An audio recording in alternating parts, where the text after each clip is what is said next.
السلام عليكم ورحمة الله وبركاته.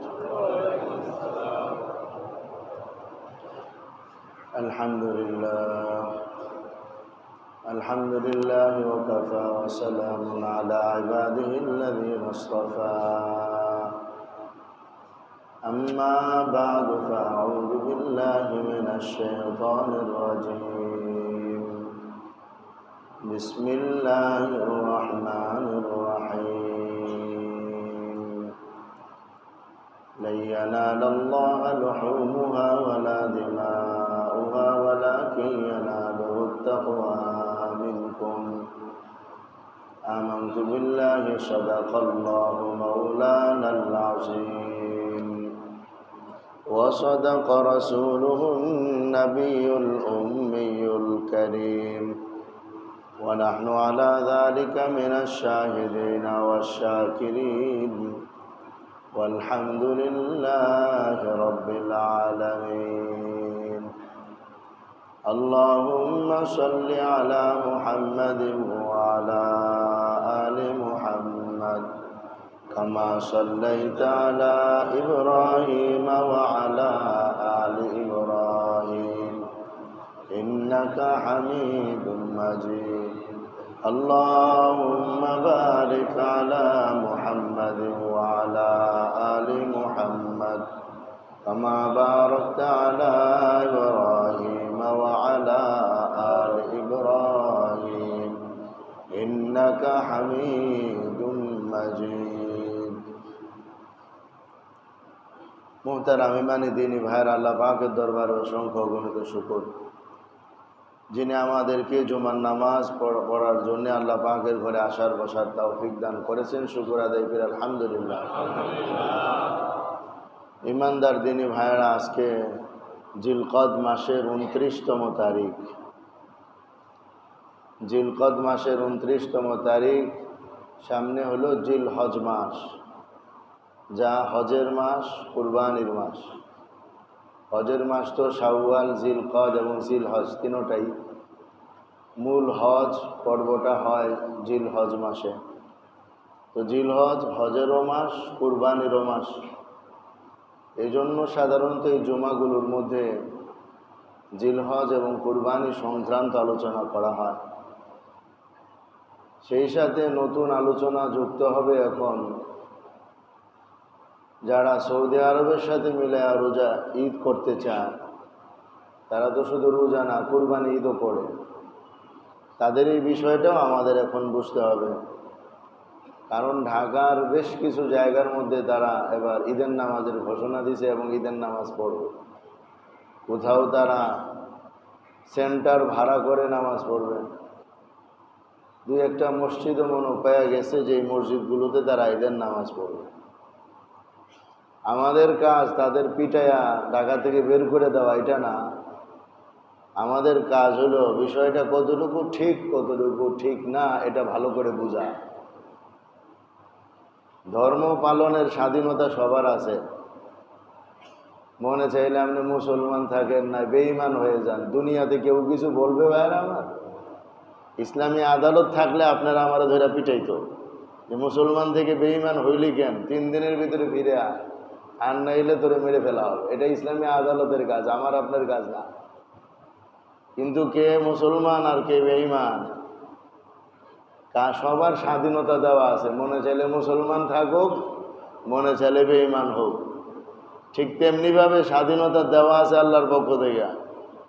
মনে চাইলে সঠিক মাস্তার উপর আমল করুক, মনে চাইলে ভুল মাস্তার উপর আমল করুক। এটা স্বাধীনতা আল্লাহর পক্ষ থেকে দেওয়া।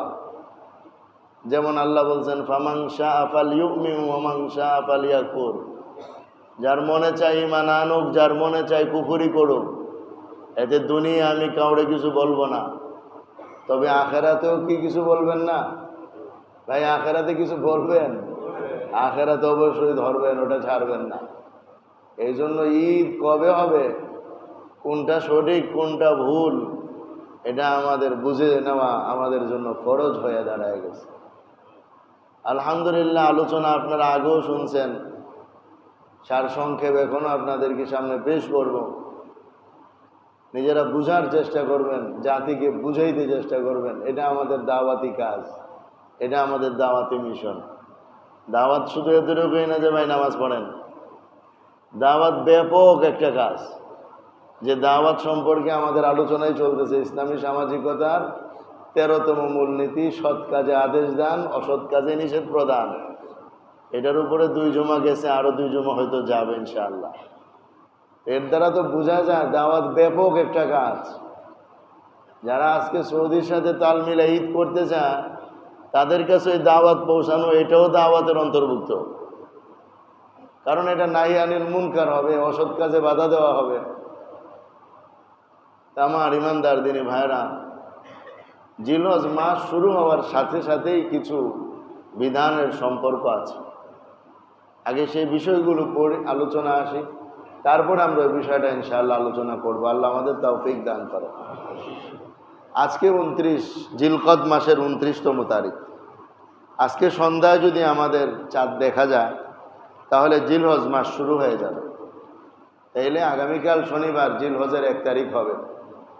এই 1 তারিখ শুরুটা কখন থেকে হবে ভাই? রাত 12টা থেকে। কয়টা থেকে ভাই? মাগরিবের সময় থেকে, সূর্যাস্তের সময় থেকে। এটা আমরা খুব ভালো করে মনে রাখবো। আমাদের চন্দ্র হিসাবের সময় শুরু হওয়ার টাইম হলো সন্ধ্যা। রাত 10টাও না, দিনের 10টাও না, দুপুর 2টাও না, রাতের 2টাও না, 12টার তো কোনো প্রশ্নই আসে না। ইংরেজি তারিখ শুরু হয় রাত 12টা।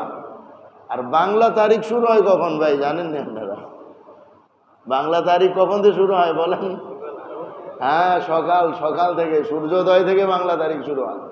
তো বাংলা তারিখ আর আরবি তারিখের মধ্যে, অর্থাৎ হিজরি তারিখের মধ্যে 1 দিনের ব্যবধান পুরা। বাংলা হয় সকাল থেকে আর হিজরি তারিখ হয় সন্ধ্যা থেকে। তো অন্য কোনো সময় এটা না, এটা আমাদের খুব মনে রাখতে হবে।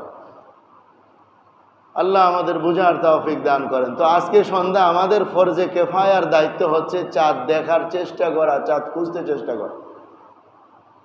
যে কেউ পশ্চিম আকাশে যেখানে সূর্য ডুবে ওই বরাবর চাঁদ দেখার নিয়তে তাকাবে, তিনি চাঁদ দেখুন আর না দেখুন, ফরজে কিফায়া দায়িত্ব পুরা করার সওয়াব পাওয়া যাবে ইনশাআল্লাহ। আচ্ছা, এই সওয়াবটা কি কম ভাইয়ার আমার? ফরজে কিফায়ার দায়িত্ব পুরা করার সওয়াবটা তো কম না, বরং এটা একটা বিরাট সওয়াব। আমরা এই সওয়াব থেকে বঞ্চিত হচ্ছি। কেউ চাঁদ দেখতে রাজি না। আমরা মনে করি চাঁদ দেখা কমিটি তো আছেই, ওনারাই চাঁদ দেখবো। আর আমাদের দায়িত্ব না এটা। আমাদের সবাই ফিকির করব, দেখব, চেষ্টা করব। দেখলে দেখব, না দেখলে নাই, কিন্তু সওয়াব আমাদের কপালে ইনশাআল্লাহ মিলে যাবে। এজন্য এই দায়িত্বটা পুরা করতে আমরা চেষ্টা করব। চাঁদ কোন দিক থেকে দেখা যাবে ভাই? পুরা পশ্চিম আকাশে চাঁদ খুঁজলে চাঁদ দেখা যাবে না। চাঁদ দেখা যাবে সূর্য যেই জায়গায় ডুবে ঠিক ওই বরাবর একটু উপরে। যেই বরাবর সূর্য ডুববে ওই বরাবর উপরে সাধারণত চাঁদ এইভাবেই দেখা যায়। কারণ আল্লাহ কোরআনের মধ্যে বলছেন, ওয়াশ-শামসি ওয়া দুহাহা ওয়াল কমারি ইযা তালাহা। চন্দ্রের শপথ, যখন সে সূর্যের পিছনে পিছনে চলে। তাহলে সূর্য যদি যেই জায়গায় ডুবে, তো চাঁদ তো তার পিছনে পিছনে আসবে। তাহলে ওই জায়গার মধ্যেই স্বাভাবিকভাবে চাঁদটাকে দেখা যায়। আমরা ওই দিকে খেয়াল করলে দেখতে পাবো ইনশাআল্লাহ। তো জিলহজ মাস যদি আজকে চাঁদ দেখা যায়, সন্ধ্যার পর থেকেই জিলহজ মাস শুরু হয়ে যাবে। জিলহজ মাস শুরু হয়ে গেলে আমাদের কয়েকটা বিধান। 1 নম্বর বিধান হলো জিলহজ মাসের এই প্রথম দশক সম্পর্কে হাদিসে আল্লাহ রসুল সাল্লাল্লাহু আলাইহি ওয়াসাল্লাম বড় মর্যাদার কথা বলে গেছেন।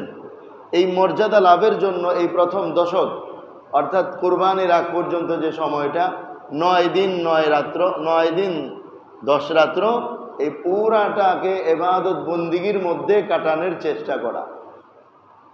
এই ব্যাপারে আল্লাহ নবী সাল্লাল্লাহু আলাইহি ওয়াসাল্লাম ইরশাদ করেন, সহিহ ইবনে হিব্বান 3853 নম্বরে হাদিস, عن جابر رضي الله تعالى عنه قال قال النبي صلى الله عليه وسلم ما من أيام أفضل عند الله من أيام عشر ذي الحجة। হুজুর সাল্লাল্লাহু আলাইহি ওয়াসাল্লাম ইরশাদ করেন, জিলহজ মাসের প্রথম দশকের তুলনায় আল্লাহর কাছে আর অন্য কোনো দিনগুলো এত প্রিয় নয়। জিলহজের প্রথম দশক আল্লাহর কাছে সবচেয়ে প্রিয় এবং সবচেয়ে শ্রেষ্ঠ। তারতিবুল আমালি নামক কিতাব আছে, ওটাও হাদিসের কিতাব। ওটার মধ্যে হাদিস আসছে আফজল আইয়ামিদ দুনিয়া আল আশরু ইয়ানি আশরু জিল হিজ্জা।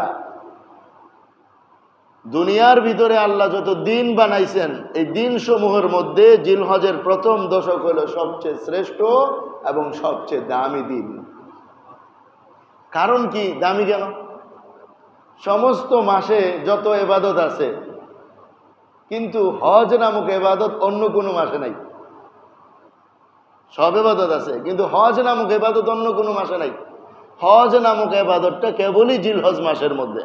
তাহলে জিলহজ মাসের মধ্যে হজ আছে, জিলহজে নামাজ আছে, জিলহজে রোজা আছে, জিলহজের মধ্যে কেউ যাকাত আদায় করতে পারলে সেই সুযোগ আছে। তাহলে জিলহজ মাসটা হলো সমস্ত এবাদতের একটা একত্রকারী মাস, যেখানে অতিরিক্ত কুরবানিও আছে, অন্য মাসে কুরবানিও নাই। তাহলে এই মাসের প্রথম দশক আল্লাহর কাছে বহু কারণে অনেক বেশি দামি এবং অনেক বেশি শ্রেষ্ঠ। তো দামি এই মাসটাকে আমরা কিভাবে উদযাপন করব? গরু দেখতে দেখতে আর গরুর মার্কেটে ঘুরতে ঘুরতে, আর এতেকাফের সময় রমজানের শেষ দশকে আমরা কিভাবে উদযাপন করব? কাপড় আর জুতা কিনতে কিনতে। এই হলো আমাদের দুই ঈদের আগের করুণ অবস্থা। কোরবানি ঈদের আগের এই দশক, মূল্যবান দশক আমাদের নষ্ট করে গরুর মার্কেট, আর রোজার ঈদের আগের মূল্যবান দশক আমাদের নষ্ট করে জুতার মার্কেট। এই দুই মার্কেট আমাদের জীবন শেষ করে দিতেছে।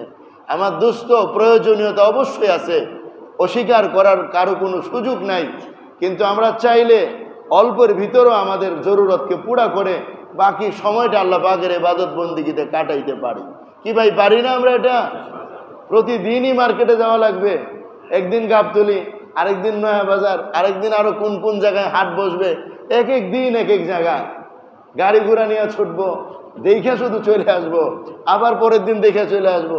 আবার কেউ কেউ তো সেই গ্রামে গাড়ি নিয়ে ছুটবে, একদিন ওই নেত্রকোনা, আরেকদিন গাইবান্ধা, আরেকদিন চিটাগাং, আরেকদিন যে সেই পঞ্চগড়, এক এক জায়গায় ঘুরতে ঘুরতে শেষমেশ আবার এসে ঢাকাতেই গরু কিনবে। এই যে দেখা দেখি এত কি, এগুলো করতে করতে আমরা আমাদের মূল ইবাদতের সময়টাকেই হারিয়ে ফেলতেছি। ভাই, আল্লাহ তাআলা পুরস্কার ঘোষণা করছেন ঠিক, কিন্তু এই পুরস্কার যেন আমরা নেই, একটু কষ্ট যেন হয়, একটু ত্যাগ যেন থাকে, একটু বিসর্জন যেন দিতে পারি, মনের আশা ইচ্ছাকে যেন কমায় আনতে পারি, সেই জন্য আল্লাহ পাক এই সিস্টেমই করে দিয়েছেন। দেখি আমার কোন বান্দা মার্কেটে গিয়ে বসে থাকে নাকি আমার ইবাদতের ভিতরে সময় কাটানোর চেষ্টা করে। হ্যাঁ, এমনটাও না যে মার্কেটে গেলে ইবাদত হয় না, মুখে জিকির চালু রাখলেও কিন্তু ইবাদত হইতে থাকে, রোজা রাখলেও কিন্তু ইবাদত হইতে থাকে। তবে বাজার আর মার্কেটের একটা বৈশিষ্ট্য হলো, সেখানে গেলে অধিকাংশ সময় আমরা এই জিকিরের কথা ভুলেই যাই। বাজারে তো আমরা সবাই যাই, তো বলেন বাজারে গেলে আমাদের মনে থাকে জিকিরের কথা? কিন্তু সাহাবাদের আমল ভিন্ন ছিল। সাহাবাই কেরাম, আল্লাহ তাদের কবরকে নূরে নুরানি করে দেন, ওনাদের আমল এত চমৎকার ছিল। কেউ কেউ তো এরকম ছিলেন, বাজারের মধ্যে গিয়ে উচ্চস্বরে আল্লাহ পাকের নামের জিকির শুরু করে দিতেন। পুরা বাজার ওয়ালারা তার জিকিরের সাথে তাল মিলাইয়া পুরা বাজারের মধ্যে আল্লাহর নামের জিকির শুরু হয়ে যেত। সাহাবা তো এমন ছিলেন। আর আমরা এমন যে কেউ যদি বাজারে গিয়ে জোরে সুবহানাল্লাহ পড়ে, তাহলে সে যে কি একটা লজ্জা পায়, হায় হায় এখানে আল্লাহর নাম পড়লো কেন সে?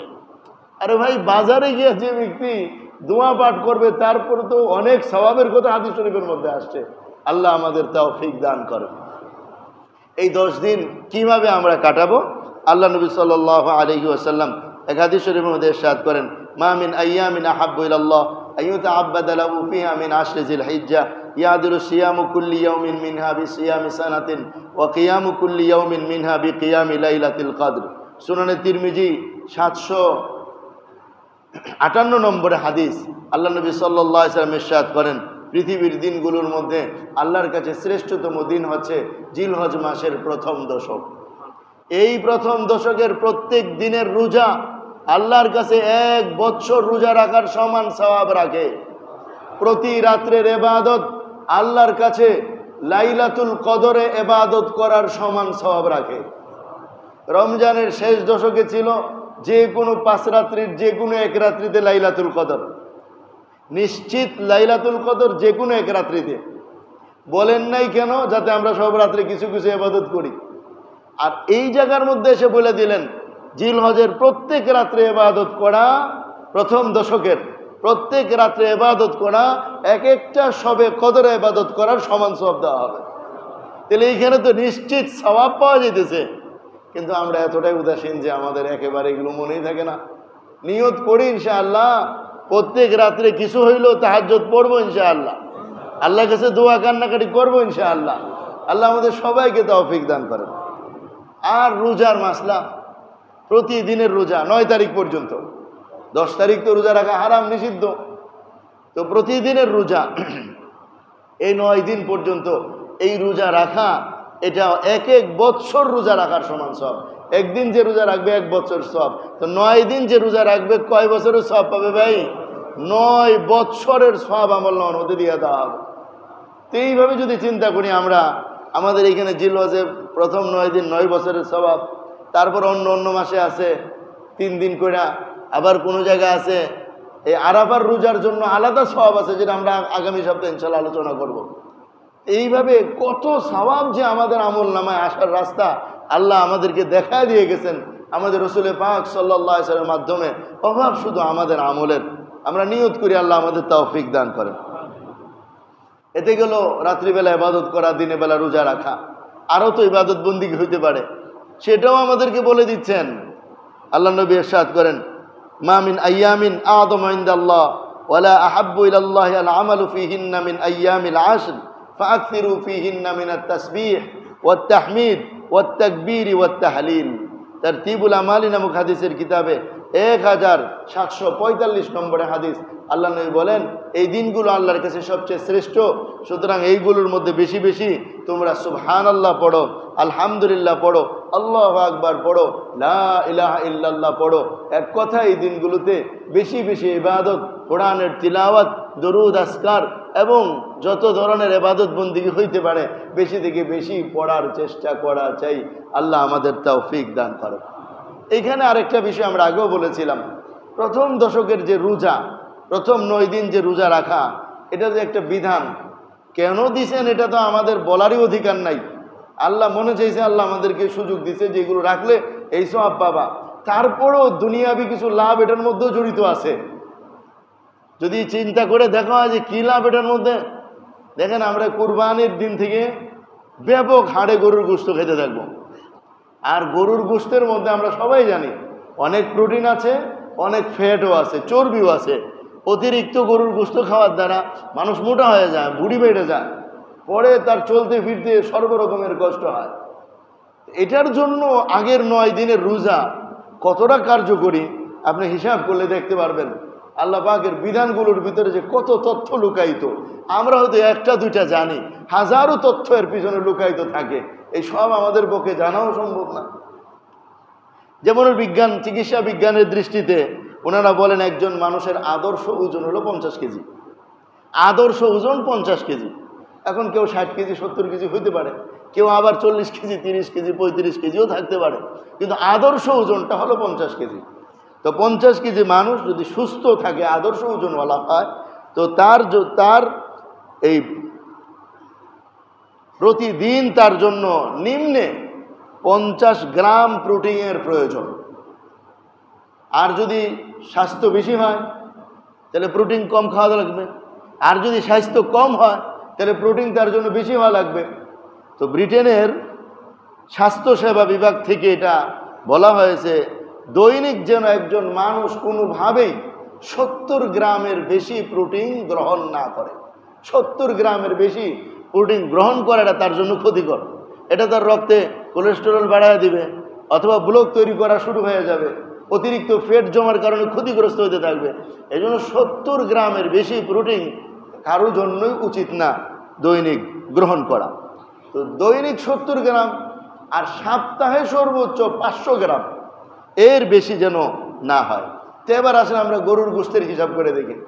গরুর গোশতের প্রতি 100 গ্রাম গরুর গোশতে 26 গ্রাম প্রোটিন থাকে এবং 2 গ্রাম ফ্যাট থাকে। 100 গ্রাম গরুর গোশতে 26 গ্রাম প্রোটিন এবং 2 গ্রাম ফ্যাট থাকে। 100 গ্রাম গরুর গোশত তার কেউ খাই না, এক টুকরাই তো 100 গ্রাম। তো অন্তত পক্ষে যদি আমরা হিসাব করে যে না আমরা 250 গ্রাম খাই, অন্তত পক্ষে ঈদের দিন তো 250 গ্রাম নাই, আধা কেজির উপরে বসলেই জায়গা।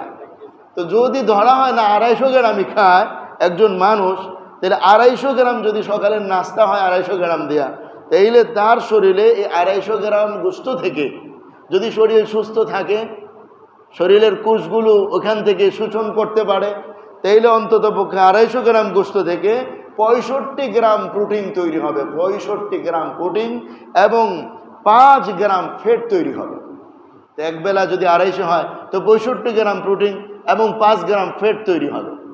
দুপুরেও ধরেন আবার 250, রাতেও 250। এখন 3 বেলা যদি এইভাবে 250 গ্রাম করে খাওয়া হয়, তাইলে 3 বেলায় তার শরীরের মধ্যে প্রবেশ করবে 195 গ্রাম প্রোটিন এবং 15 গ্রাম ফ্যাট। তো ব্রিটেনের বিজ্ঞানীরা কি বলছেন, যে 70 গ্রামের বেশি যেন কোনো ক্রমেই শরীরের মধ্যে না যায়। তো আমাদের ঈদের দিনের মধ্যে নিম্নে 200 গ্রাম এই প্রোটিন আমাদের মধ্যে আসতেছে আর 15 গ্রাম ফ্যাট তৈরি হইতেছে। তো 200 গ্রাম যদি একদিন আমাদের শরীরের মধ্যে এটা প্রবেশ করে, টানা কয়েকদিন এরকম চলতে থাকে, তাইলে আমাদের কোলেস্টেরল তো বেড়ে যাওয়া, তারপরে ব্লক তৈরি হওয়া, রকমারি ঝামেলা তৈরি হওয়াটা স্বাভাবিক। এই দিকে যদি আমরা দৃষ্টি দেই, তাইলে বুঝে আসে আগের 9 দিনের রোজার কত মূল্য। 9 দিন যেহেতু আমাদেরকে রোজা রাখার মুস্তাহাব আমল দেওয়া হয়েছে, তো রোজা রাখলে কি হয়েছে রমজান মাসে আমরা সবাই খেয়াল করছি। রোজা যারা ঠিক মতো রাখছে, ইফতারি আর সাহারিতে যারা বিরাট খাবার খায় নাই, এদের প্রত্যেকের শরীরে কিন্তু একটা এই সহনীয়শীলতা চলে আসছিলেন এবং অতিরিক্ত মেদ চর্বি কইমা শরীরের মধ্যে একটা ভারসাম্যতা তৈরি হয়েছিল। এখন এই 9টা দিন যদি এইভাবে কেউ রোজা রাখে, তাহলে তারও কিন্তু শরীরের মধ্যে একটা ভারসাম্যতা তৈরি হবে এবং ফ্যাট কিছুটা কমে আসবে, প্রোটিনও কিছুটা কমে আসতে থাকবে। যখন এই কমের ভিতরে দিয়ে ঈদের দিন আবার বিসমিল্লাহ বলে শুরু হবে খাওয়া, তো হঠাৎ করে তার ভিতরে যখন প্রোটিন আর ফ্যাটের আক্রমণ জমতে থাকবে, এটা তার জন্য তেমন কোনো ক্ষতিকারক হয়ে উঠবে না, কারণ আগে থেকে গোডাউন খালি ছিল। এর দ্বারা বোঝা যায় শরীয়তের কোনো বিধান আমাদের জন্য লাভ থেকে খালি না। কোনোটা হয়তো আমরা জানি, কোনোটা আমরা জানি না। রব্বানা মা খালাকতা হাযা বাতিলা, এই জগতে আল্লাহ যা সৃষ্টি করেছেন একটাও তিনি বেকার সৃষ্টি করেন নাই। যত বিধান দিয়েছেন একটা বিধানও তিনি অযথা দেন নাই। সবগুলো বিধানের পিছনে বান্দার ইহকাল এবং পরকাল উভয় জগতের উন্নতি বিদ্যমান রয়ে গেছে। আল্লাহ আমাদের তৌফিক দান করেন। আমার দুষ্ট আমার ইমানদার দিনী ভাইরা, দ্বিতীয় আলোচনা আসা দরকার।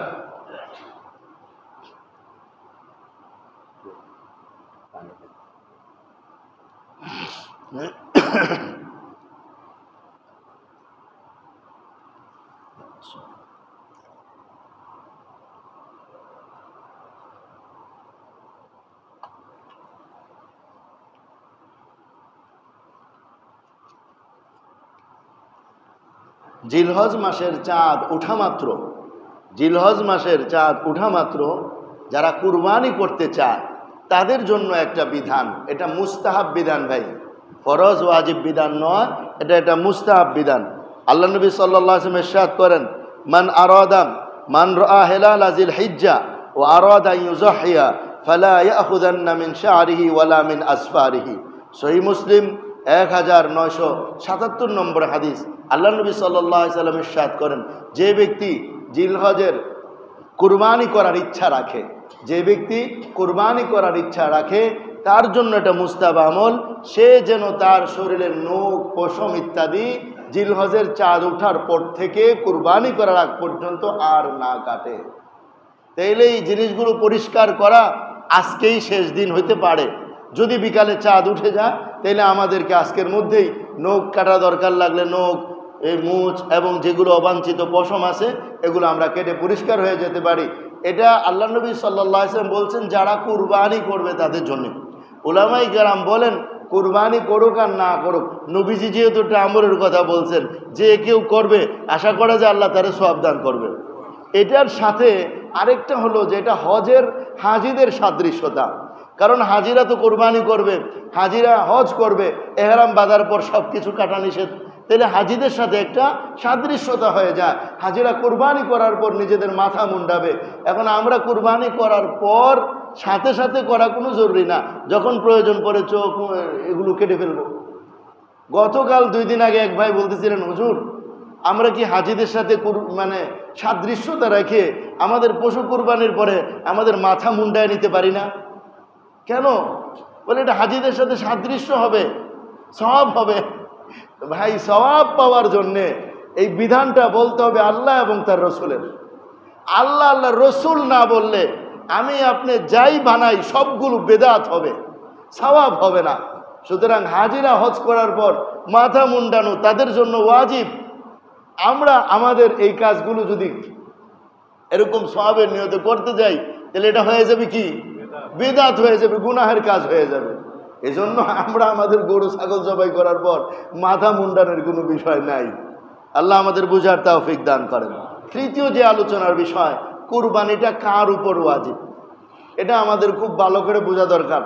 আমাদের অনেক ভাই এতে অনেক ধরনের জটিলতার শিকার হয়ে আছেন।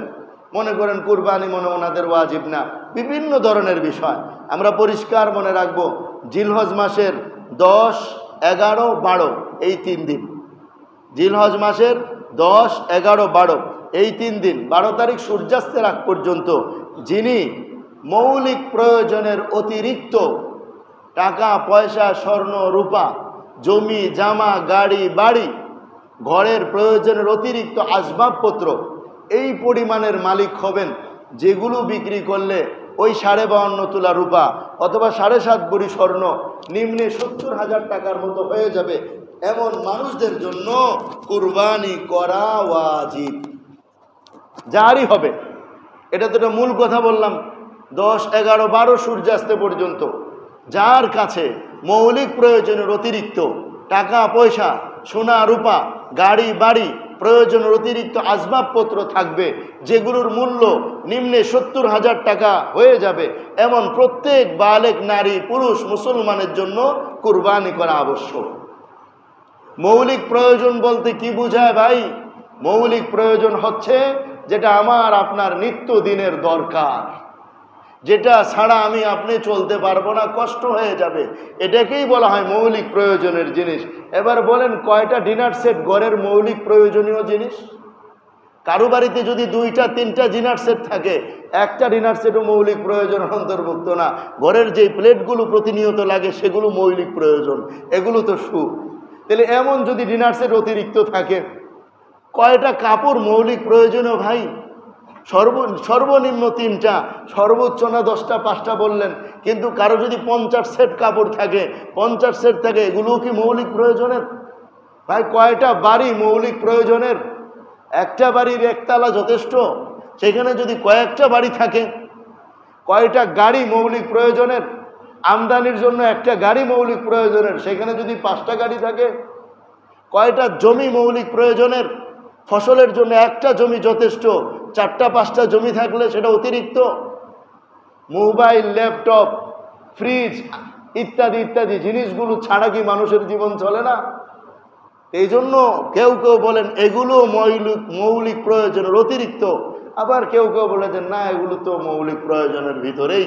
তো যাই হোক, এখন আমরা নিজেরা হিসাব করব, আমাদের প্রয়োজনের অতিরিক্ত জিনিসপত্রগুলো যদি 70,000 টাকা সমপরিমাণ হয়ে যায় এবং এই পরিমাণ ঋণ আমার কাছে কেউ পাওনা না থাকে, যে আমার যা অতিরিক্ত আছে এই পরিমাণ আমার কাছে উনি পায়, এই মুহূর্তে যদি পরিশোধ করি তাহলে আমার ব্যালেন্স আর কিছু থাকবে না, এমন মানুষের জন্য কুরবানি করা লাগবে না। এছাড়া বাকিদের জন্য কুরবানি করা লাগবে। আশা করি বিষয়টা আপনাদের পরিষ্কার হওয়ার কথা। 2 নম্বর আরেকটা বিষয় মনে রাখবো, বাবার একাধিক সন্তান প্রত্যেকে উপার্জন করে, প্রত্যেকের কাছে ব্যালেন্সে এরকম টাকা জমা আছে, 70-এর ঊর্ধ্বে টাকা জমা আছে। তো অতিরিক্ত টাকা ব্যাংকে যেটা পড়ে থাকে এটা মৌলিক প্রয়োজন অতিরিক্ত। যদি মৌলিক প্রয়োজনের হইতো তাহলে আপনি উঠে খাইতেন, যেহেতু পড়ে রয়েছে ব্যাংকে, তাহলে কি বোঝা গেছে? মৌলিক প্রয়োজনের অতিরিক্ত। সুতরাং তাদের প্রত্যেকের উপরে কুরবানি ওয়াজিব। এখন অনেকে করে কি, আমাদের আব্বা আছে, আব্বাই তো দেয়, আমাদের দেওয়া লাগবে না। আব্বা দেয় গোশত খাওয়ার জন্য, আপনার যথেষ্ট, কিন্তু কুরবানি হওয়ার জন্য আপনারটাও লাগবে। আব্বার কুরবানি ছেলের কুরবানি হবে না, ছেলের কুরবানি আব্বার কুরবানি হবে না। যদিও আব্বার গোশত সবাই খাইতে পারবো, ছেলের গোশতও সবাই খেতে পারবো, কিন্তু কুরবানিটা হবে না। কুরবানি যার যার ওয়াজিব সবাইকে দিতে হবে। আপনাদের ছেলের বউদের গলার মধ্যে স্বর্ণের চেইন আছে, হাতে আংটি আছে, ব্যালেন্সে কিছু টাকা জমা থাকে, এমন ছেলের বউদের জন্যও কুরবানি দিতে হবে। এটা বলা যাবে না যে আমাদের ঘরে তো কুরবানি হচ্ছেই না, তাদের জন্য কুরবানি করতে হবে। সুতরাং প্রাপ্ত বয়স্ক, ছোট প্রাপ্ত বয়স্ক বলতে শরীয়ত কাকে বলে? শরীয়ত প্রাপ্ত বয়স্ক তাদেরকেই বলে যারা যৌবনে পদার্পণ করেছে। আর ছেলেরা প্রাপ্ত বয়স্ক হয় স্বপ্নের মাধ্যমে, মেয়েরা প্রাপ্ত বয়স্ক হয়ে যায় তাদের মাসিক চালুর মাধ্যমে। যখন এটা তাদের মধ্যে পাওয়া যাবে তখন থেকে তারা প্রাপ্ত বয়স্ক। এখানে শরীয়ত কোনো বয়স নির্ধারণ করে নাই। এই প্রাপ্ত বয়স্ক হয়ে যাওয়ার পর যদি তার নামে টাকা জমা থাকে তাইলে তার জন্য তার পক্ষ থেকেও কুরবানি করতে হবে। এটা বলা যাবে না এই টাকা তো ওর পড়ালেখার ভবিষ্যতের জন্য জমাইছি আমি কষ্ট করে, এখন কষ্ট করে জমাইছেন, কষ্ট করে কুরবানিও দিতে হবে। এটা বলতে পারবে না হুজুর এই টাকা তো আমি অনেক কষ্ট করে হজের জন্য জমাইছি। না, হজের জন্য জমাইলেও কুরবানি দিতে হবে, জাকাত দিতে হবে। যখন নিসাব পরিমাণ হবে আল্লাহর বিধান, জাকাত দিতে হবে। এই জন্য আমাদের কুরবানির বিষয়টা আমরা মোটামুটি এই বিষয়গুলো আলোচনা করলাম। বাকি আলোচনা ইনশাআল্লাহ আবার আল্লাহ যেহেতু আগামী জুমার মধ্যে হবে। আজকে দ্বিতীয় যে বিষয়টা, সর্বশেষ যে বিষয়টা আমাদের আলোচনা দরকার সেটা হলো চাঁদ উঠার বিষয়টা নিয়ে। আমাদের এক ভাই, এক শ্রেণীর মানুষ, আমাদের ভাই, তারা মুসলমান, তারা এই কারণে তারা বেঈমান হয়ে যায় নাই, তারাও মুসলমান, আমরাও মুসলমান। তাদের বক্তব্য হলো পৃথিবীর যে কোনো এক জায়গায় চাঁদ দেখা গেলে গোটা পৃথিবীর সবাইকে তা মানতে হবে এবং রোজা ঈদ করতে হবে। সেই সুবাদে গত সন্ধ্যায় সৌদি আরব চাঁদ দেখা গিয়েছে। এজন্য তারা বাংলাদেশে আজকে জিলহজ মাসের 1 তারিখ ধরে তারা হিসাব শুরু করে দিয়েছে। তাদের মতে 16 তারিখে ঈদুল আজহা উদযাপিত হবে। এখন আমাদের এটা দেখার বিষয়। প্রথম কথা হইল এই ব্যাপারে আমাদের পূর্ববর্তী উলামাদের মাঝে আমরা 2 ধরনের ফতোয়া পাইছি। কয় ধরনের ভাই? একদল উলামায়ে কেরাম বলছেন হ্যাঁ এক জায়গায় চাঁদ দেখা গেলে সব জায়গায় মেনে নিতে হবে। আবার আরেক দল উলামায়ে কেরামও পাওয়া গেছে যারা বলছেন না, এক জায়গার চাঁদ সব জায়গায় গ্রহণযোগ্য না। ফতোয়া তো দুইটাই আছে, 2টা ফতোয়া বিদ্যমান। এখন 2টাই কি একসাথে সঠিক হইতে পারে? যদি 2টা একসাথে সঠিক হয় তো একই বাংলাদেশে একদিন হবে ঈদ, ওই দিনই হবে আমাদের মধ্যে আবার আরাফা। সম্ভব না। রোজার ঈদ একই দিনে হবে আমাদের 30তম রোজা আর তাদের ঈদুল ফিতর, সম্ভব না। হালাল হারাম এক মুহূর্তে একসাথে কেমনে হয়? এখন সূর্য আছে, এখন সূর্য নাই, এটা কি সম্ভব? এখন দিন 12টা, এখনই রাত 12টা, এটা কি সম্ভব? তাহলে ওই মাসটাও সম্ভব না। এটা বুঝে নেন আপনারা ভালো করে আমার ভাইরা। এখন আমাদের আল্লাহ, আমরা আগেই শুনলাম এই কথা, আমরা আগেই বলছি, ইসলামে হিজরি তারিখ, চন্দ্রের তারিখ শুরু হবে কটার থেকে? সন্ধ্যা 6টা থেকে। আগেও না, পরেও না, এটা হলো তার টাইম। যদি আপনি এই টাইমে না মানেন তাহলে তো আপনি মূল জিনিসটাকেই মানলেন না। সৌদি আরবের চাঁদের সংবাদকে যে ওই মুহূর্তে মানতে চান তাহলে আমাদের রাতের 12, এই কটা বাজে? রাতের 10টা, এখন 11টা বাজে আমাদের মানতে হবে। 10টা, 10:30 আমাদের প্রত্যেক মাসে হিসাব শুরু করতে হবে। অথচ আমরা জানি আরবি তারিখ শুরু হবে সন্ধ্যা থেকে, কিন্তু আমাদের এখন মানতে হচ্ছে রাতের 10টা থেকে। এটা তো নিয়মের বাইরে চলে গেলাম। এটা বিজ্ঞান এটা বলছে, এটা বুদ্ধিমানের কাজ হইতে পারে? কোনোদিন হইতে পারে না। এখন সবাই, পৃথিবীর সমস্ত দেশের মানুষ, অধিকাংশ দেশের মানুষ নিজ নিজ দেশে চাঁদ দেখার উপর ভিত্তি করেই কুরবানি ঈদ পালন করতেছে। কুরবানির ঈদ চাঁদ দেখার উপরে ভিত্তি করে। এখন আমি দেখি সময়ের ক্ষেত্রে আপনারা একটু খেয়াল করে দেখেন যে এখন আমাদের বাংলাদেশে বাজে 1টা। বাংলাদেশে যদি 1টা হয়, ইন্দোনেশিয়া এখন দুপুর 2টা, ফিলিপাইনে এখন দুপুর 3টা, ওসাকা জাপানে এখন বিকাল 4টা, অস্ট্রেলিয়া বিকাল 5টা, নাউরুতে বিকাল 6টা, মার্শাল দ্বীপপুঞ্জতে সন্ধ্যা 7টা। তাহলে এই মুহূর্তে মার্শাল দ্বীপপুঞ্জের মানুষ চাঁদ দেখার অপেক্ষায় আছে। যদি তাদের দেশে এই মুহূর্তে চাঁদ দেখা যায় তারা জিল্ল শুরু করবে। তাহলে আমরা এখান থেকে আরও কয়েক ঘন্টা পরে প্রত্যেক দেশে একটু পরে পরে সন্ধ্যা চাঁদ দেখতে থাকবে আর আয়োজন চলতে থাকবে। আমাদেরও তো কিছুক্ষণ পরেই সন্ধ্যা হবে, আমাদের এখানে চাঁদ চলে আসবে। তো আল্লাহ তাআলা তো চাঁদ আর সূর্যকে একটা হিসাব দিয়ে পাঠাইছেন, এক জায়গায় বৃষ্টি হইলে যেমন সব জায়গায় ছাতি ধরা যায় না, এক জায়গায় চাঁদ উঠলেও সব জায়গায় মানা যায় না। যদি তাই সম্ভব হয় তাহলে ইংরেজি হিসাবটাকেও তাই করেন। 180 ডিগ্রিতে যখন রাত 12টা বাজবে সারা পৃথিবীতে তারিখ পাল্টায় দিবেন। পাল্টায় ভাই তারিখ কেউ? বাংলাদেশে রাত 12টা বাজলে তো মোবাইলে তারিখ পরিবর্তন হয়, সৌদিতে রাত 12টা বাজলে তো ইংরেজি তারিখ পরিবর্তন হয়, মার্শাল দ্বীপপুঞ্জতে সর্বপ্রথম রাত 12টা বাজে, যেটাকে আমরা ফিজি আইল্যান্ড বলে বুঝি। ওই জায়গার মধ্যে রাত 12টা বাজে তো নতুন তারিখ এবং নতুন বার শুরু হয়। তারপরে 1 ঘন্টা পরে পরের দেশে 12টা বাজে নতুন তারিখ নতুন বার শুরু হয়। কিন্তু আরবির বেলা এটা মানতে হবে না কেন? ওইটা যদি যৌক্তিক হয়, আরবির বেলা এটা অযৌক্তিক কেন? এক জায়গায় দেখা গেছে সব জায়গায় তারিখ মানতে হবে, এটা তো সম্পূর্ণ অযৌক্তিক, অবৈজ্ঞানিক, অন ইসলামিক। আর যখন যেই জায়গায় সময় হবে দেখব আর আমরা সেই জায়গায় মানব, এ তো আমরা বুঝলাম। দ্বিতীয়, আমি আপনাদেরকে আর টিভির একটা সংবাদ পড়ে শোনাচ্ছি, যে জিনিসটা আমাদের সবার জানা থাকা দরকার, যে আসলে কি সারা পৃথিবীর মানুষ এক চাঁদের উপর ভিত্তি করেই রোজা ঈদ করতেছে, নাকি প্রত্যেকে নিজ নিজ দেশের চাঁদ দেখার উপর ভিত্তি করে রোজা ঈদ করে? আমাদের ভাইরা ঢালাওভাবে প্রচার করতেছেন, এমনকি তারা সরকারের কাছে এই বছর ঈদুল আজহা বাইতুল মুকাররমে এক জামাত পড়ার জন্য খুব আবদার জানাইছে, যে এটা জাতীয় মসজিদ, আমরাও মুসলমান, আমাদেরও স্বাধীনতা আছে, আমাদেরকে বাইতুল মুকাররম ঈদুল আজহা পড়ার অনুমতি দেওয়া হোক। সরকার অনুমতি দেয় নাই, যার কারণে এরা এই জায়গায় বাইতুল মুকাররম আর ঈদের আজহা পড়তে পারে নাই, বিভিন্ন সেন্টার ইত্যাদি ভাড়া নিয়ে ঈদুল আজহা পড়বে। ভাই, এই অর্থ এই না যে আমরা ওদের উপরে বোম মেরে ওদেরকে মেরে ফেলামো। ওরা আমাদের ভাই, ওরা আমাদের মুসলমান ভাই। বুঝের কম বেশি হচ্ছে, দাওয়াতের মাধ্যমে যতটুকু হয় এতটুকু আমাদের জিম্মাদারি, বাকি জিম্মাদারি সরকারের। সরকার যদি চায় এদেরকে ঈদ উদযাপন করতে নিষেধ করতে পারে, এই অধিকার সরকারকে দেওয়া আছে। কারণ যে কেউ ইসলামের বিকৃতি সাধন করবে এটার দেখার জিম্মাদারি, দায়িত্বশীল হলো রাষ্ট্রীয়ভাবে রাষ্ট্রের।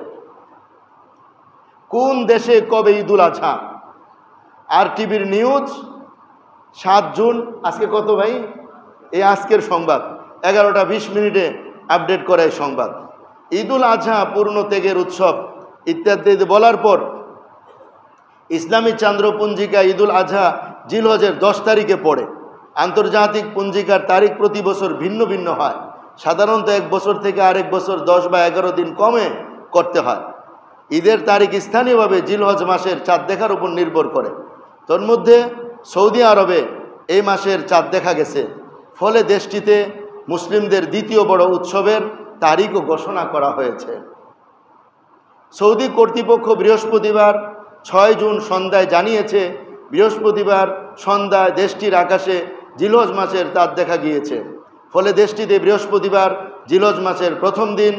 এর ফলে সৌদি আরবে আগামী 16 জুন রবিবার ঈদুল আজহা উদযাপিত হবে এবং 15 জুন হবে আরাফার দিন। এদিকে সংযুক্ত আরব আমিরাত, ওমানের মতো মধ্যপ্রাচ্যের দেশে এখনও চাঁদ দেখা যায়নি।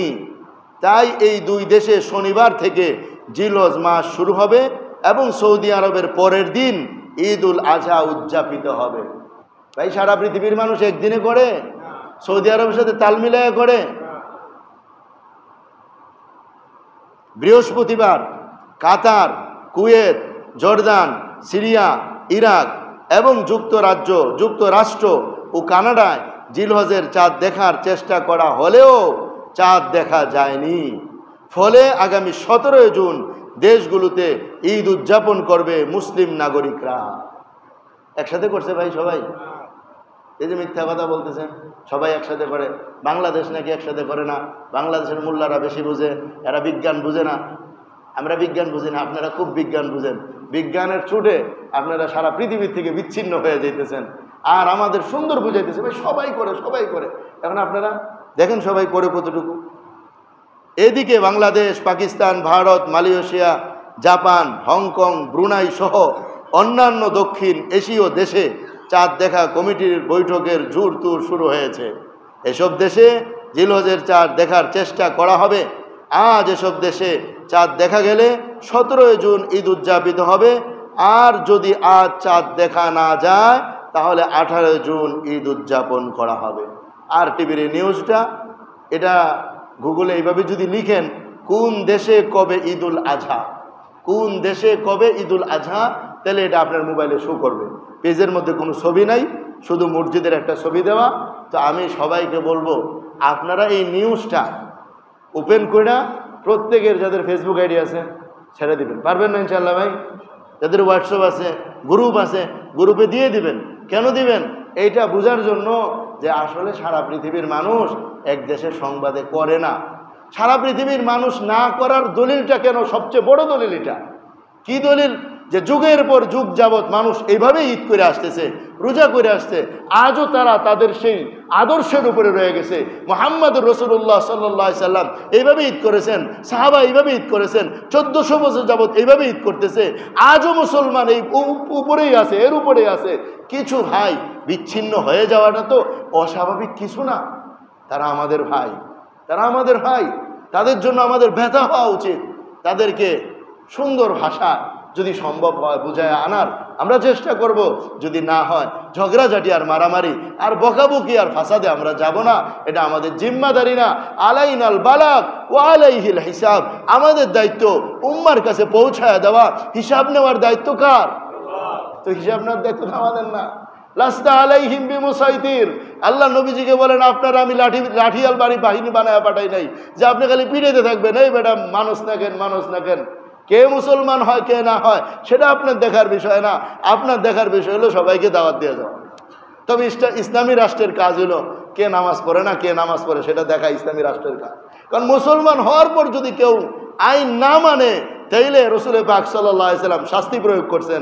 সুতরাং এটা রাষ্ট্রের দায়িত্ব। যখন রাষ্ট্র ইসলামী হবে তখন তাদের এই সমস্ত দায়িত্বগুলো তাদের ঘাড়ে থাকবে। আল্লাহ রব্বুল ইজ্জত আমাদের সবাইকে কথাগুলো বুঝার, আমল করার তৌফিক দান করেন। বিভ্রান্তি থেকে বেঁচে সহি সুন্নাহ মোতাবেক আমল করার তৌফিক দান করেন। এবং জিলহজ মাসের প্রথম দশকের যে ফজিলত আমরা শুনলাম, এর উপর আল্লাহ আমাদেরকে আমল করার তৌফিক দান করেন। জুমার নামাজের পর আমাদের ছোট ছোট বাচ্চা ভাইদেরকে নিয়ে যে মজলিস হয় ইনশাআল্লাহ সেটা আজকে হবে। এজন্য আমাদের যে সমস্ত ছোট বাচ্চারা আসছে 12 বছরের নিচে, 5-6 বছরের উপরে, আমরা ওদের সবাইকে ইনশাআল্লাহ নামাজের পর মিম্বরের কাছে পাঠায় দেব। আল্লাহ আমাদের তৌফিক দান করেন।